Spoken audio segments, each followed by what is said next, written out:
Hello everyone, welcome back to another episode of r/Entitled Parents. In today's episode, I do not care if you have cancer, my child deserves your seat. My mom won't take responsibility for what she and my stepdad put me through. My mom thinks she's entitled to let my siblings borrow my things. Before we get started, make sure to subscribe so you will never miss a video. So let's get started. I do not care if you have cancer, my child deserves your seat. This encounter happened about 7 months ago. I do not want to insult your intelligence, because you most likely already know what EM and me stands for, but I should say that EK in this story stands for embarrassed kid and OG stands for old gentleman, 60-some-year-old guy. The kid was very polite and sorry, so this story isn't about him. Also, I'm translating this into English, so bear with me. A little backstory: about a year ago, I was diagnosed with a cancer of the nasal cavity, stage 2. The tumor was quite large, but thankfully benign. People have pointed out I formulated this wrong. By benign, I wanted to shorten the fact it still did not spread into other tissue, thus it was still contained, which is what I thought the word meant. I apologize for my gaps in knowledge. To get it removed, I first had to undergo aggressive chemotherapy to make it smaller. Thanks to the chemo, I had severe alopecia, hair loss, which made most of my hair and even eyebrows and eyelashes fall out. At some point I had to go bald, but I wore a wig, because I didn't want to look like a skinhead/neo-Nazi. I'm 6 feet 4 inches and pretty muscular, so I thought people would assume. So once, after a long chemo session in the hospital, I took the bus home. There's only one bus that goes from the hospital to where I live, so I took that one only to see it was absolutely packed. I felt like shit thanks to the chemo, so I asked a middle-aged dude to let me sit. He was very understanding and gave me his spot without complaining. If you're reading this, thanks bro. 2 stops later, enter EM, a lovely whale with an I demand a parley with the CEO haircut and a 12-some-year-old kid. It took her roughly 5 seconds to see the bus was packed, start looking for a free seat, spot me and start marching, or, in her case, trying to fit in the aisle between the seats while shoving others aside, to me. When I saw her, I knew I was screwed. She then stood next to me and decided to talk to me. This is the conversation that followed. EM, hey, could you let my kid sit down? Me, you mean me? EM, who else? Me, oh, I'm sorry, but I'm on my way from the hospital and… EM, cutting me off, so are we. Nonsense, the stop was a few kilometers away from the hospital, my boy just broke his leg and we're coming straight from the ER. Her kid was standing next to her, without any support, clearly embarrassed. Me, he's standing next to you completely fine. EM, look here, boy, I am 21 years old, my kid deserves to sit down.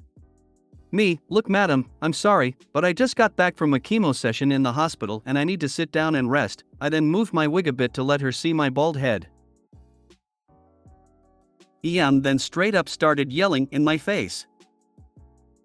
M, stop making excuses and get off the seat, you skinhead. At this point, I was baffled. I didn't know what to say. The kid was trying to make his mother stop and we had the attention of the whole bus. She then grabbed me and tried to yank me from my seat. I held on tight and thankfully didn't fall off. Now, enter OG, my savior. OG, will you shut the F and #K up, you dumb cow? M, who do you think you're talking to? OG, with ice-cold voice, stop assaulting other passengers or I will be forced to step in. Also, every dumb moron could see that the dude has cancer. M, no, he's just a skinhead. OG, he's got no eyebrows, you TWAT. Seems like that really offended EM, because she spun around on the spot and threw a falcon punch in OG's face. I was shocked and in disbelief. The whole bus was flabbergasted and the kid probably wished he'd never been born. OG then said something unbelievable and a golden, sweet karma moment followed. OG, okay, that does it. Harassing passengers on the bus, physical assault against a passenger and now assaulting an officer. You're in deep trouble, lady. OG then pulled out a badge and told her to stay where she was. Then he pulled out his phone, called someone and told her she was being arrested. I couldn't believe it. OG was a bloody cop. At this point, EM was as white as a wall. The bus had just come to a stop, so she decided she'd make a run for it, but other passengers blocked her way. She then also got charged with resisting arrest thanks to this. 3 stops later, a police car was waiting for the EM and EK. EK told me he was sorry for his mother's behavior, and I felt really sorry for the kid. He wasn't a bad child, but his mother was a hellspawn. OG then talked to me and asked me if I wanted to press charges, to which I gladly said yes, took a statement, and thankfully was kind enough to let me solve everything on the phone, so I didn't have to come to the police station for questioning. In the end, EM got some jail time, I think it was a few months, and some community service. I, in return, got a good story to tell and the sweet taste of instant karma. Right now, I'm riding the same bus home, as I just got back home from the hospital after a checkup, which reminded me of this. A friend, who's sitting next to me, told me I should post it here.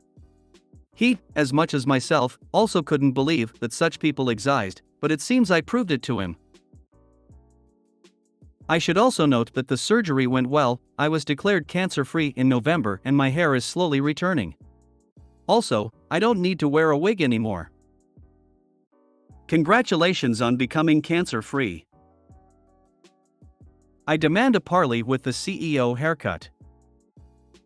Good story, my dude. Congratulations on beating the cancer.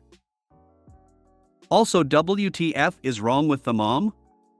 I've seen some shit myself, but this definitely tops the cake. The one who was cancer in this story was the mom. My dude, congratulations on being cancer-free. I know the struggle. I have cancer too, first year in treatment. My mom won't take responsibility for what she and my stepdad put me through. I, 15M, stopped living with my mom and stepdad, 42F and 58M, in April due to both of them being abusive. The basis of the abuse is that my stepdad was more around physical and my mom was mostly mental/emotional. Oftentimes my stepdad would tell me he'd cave in my chest, and the one time he said, "I swear to God on my mom I'll break your neck," because I ate a sweet potato pie. Granted, I was being selfish and ate it like nobody else lived with us. Anyways, both him and my mother didn't really do much as there was a bit of neglect in there as well. Fast forward to court in July and me and my father go in so he can get full custody. My mom thought it was a good idea to bring my stepdad as a witness. Now keep in mind both of them are abusive but are manipulative. A funny thing though, my mom wanted my dad to pitch in and help when I was living with her, financially and such, but all of a sudden my mom doesn't want to help us at all financially. Me and my father may be a bit well off, but I need money for clothes and such. The main event leading me to live with my dad was in April when my stepdad rose up as if he'd punch me because I said I didn't like him either. The kicker is the fact that my mom said I ran to my dad in that situation, in which I did. However, my mom tried gaslighting me into thinking it's my fault that we don't have an emotional relationship, despite her actions shifting my opinion on whether I should have won with her. Am I in the wrong at all? Now your mom and stepdad are crazy. You've been saved from their abuse. Yeah, they both are. My mom has diagnosed BPD and my stepdad told her to get off her meds. They both also smoke weed, with me and my younger brother, 11M, in the house. Yup. You are old enough to pick which parent you live with. I hope your dad gets some child support because it would punish your abusive mom and stepfather. That's our initial plan, though I had to convince my dad to apply for child support. Also, my stepdad has a police report on him from the incident in April. Whether or not you can prove the abuse, at 15 you're old enough to decide which parent you want to live with. If your dad is well off, leave your mom and stepdad in your rearview mirror and don't even worry about child support. My mom thinks she's entitled to let my siblings borrow my things. I'm so done with this. Ever since I have memory I've been forced to share, and I hate it. I don't like sharing, especially food, like, if you touch it, I'm not going to eat it. Recently, she's been allowing my little sister to use my phone, and now my sister's always bothering me, trying to take my phone from me because my mom let her, and it's annoying. I don't have games nor fun things for her to do, so I don't get why she wants it. I can't do anything because then I'm an entitled B*TCH that prefers a family that doesn't want her, my dad, who does want me, over the one that has sacrificed everything for me. Ever since I told her I wanted to go live with my dad in another country, she's been like this, blaming me because I don't recognize anything she does or because one bad year out of 10 with your stepdad and you can't forgive him. It's honestly draining, and I can't stand her any longer. The only comfort I have is that, if I keep up good grades, respect her and act like I don't hate the family, I just don't see the need to mask around them, she'll let me go with my dad next year. Also, I did forgive my stepdad, but forgetting what he did? All the trauma he made all of us endure? No, I respect him, but I no longer consider him my dad. My mother had a strict rule when we were growing up that we were not allowed to take each other's, siblings, things without asking. She told us it was to show respect and learn how to live in the real world. She stated people put different values on things. That's something that one of my siblings treasured may mean nothing to the rest of us. Her lessons have served me well during my life. I'm in my 60s. I have noticed that my siblings and I have raised our children with the same beliefs. I wish the best for you. Honestly, it sounds like Op's mom is letting the sister take her stuff to punish her for wanting to leave with her dad and whatever happened with the stepdad. Op, you should contact your father and let him know how your mom treating you, so that he has cause to get you out of there. You should talk to your dad about getting an attorney and petitioning for custody. Put a lock on your phone that won't reset/delete your info. And if she says you have to unlock it or have to share, ask her why can't your siblings use her stuff. She can buy your own sibling a phone or whatever. Just start loaning out her stuff when she's not looking and tell her she taught you it's okay. Her clothes? Start giving them away. That kind of thing. When she starts seeing other people using her stuff, she'll be pissed, but in the end threaten you won't stop till your sister keeps her hands to herself. If you made it to the end of the video, thanks for watching. Don't forget to like, subscribe and share, and we will see you in the next video.